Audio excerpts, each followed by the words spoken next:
And let's say you're looking for a way to expand that partnership, increase its sales, whatever the case is. One of the strategies that you can use licensing for is to acquire the resources you need to make that expansion.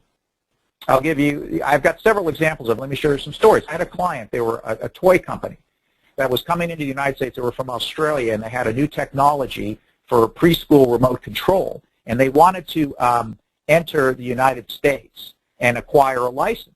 And one of the challenges that they had was distribution. They didn't have any distribution.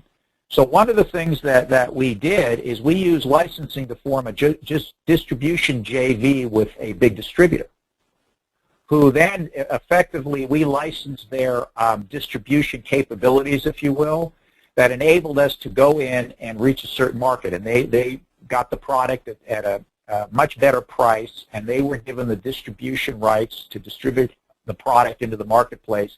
So we were going after Thomas the Tank, but we couldn't get it. But we did know that there were rights available in another market, New Zealand, but they had absolutely no distribution there. So again, what we did is we formed a distribution JV with a company down there, another manufacturer.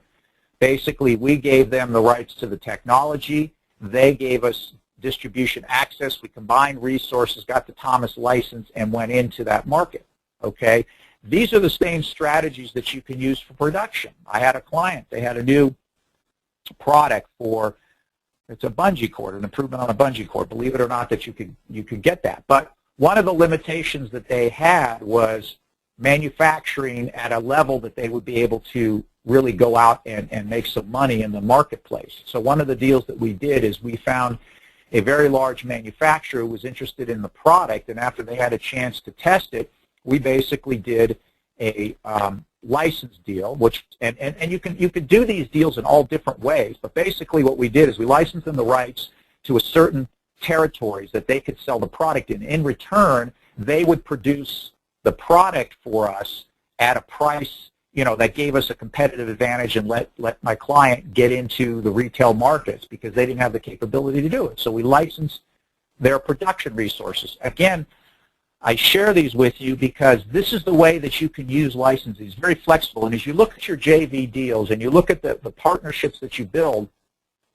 keep in mind if you see that there's places that you can go with these JVs where they may be lacking the resource, you can turn around and do a licensing deal to get that resource. And the licensing deal may be that you're creating a second JV, whether it's a production or a distribution or sales. And by the way, a combination of these. Another strategy that I would use with my clients, especially if they were smaller and have to have certain what's quote qualifications to be able to get it, distribution, a sales company, administration, whatever. Well, we use licensing as a way to acquire the resources we need and build, if you will, a partnership, to create a partnership that would give us that impression of having all the resources that we need to be able to acquire that brand, okay?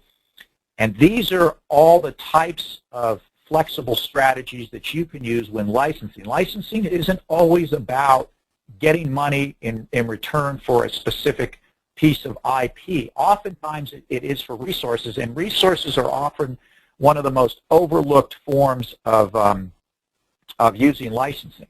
And you can go beyond this. If you need marketing, if you need finance, if you need equity, it's a very flexible tool. And again, you can introduce this and use this inside any of the JVs that you've currently got.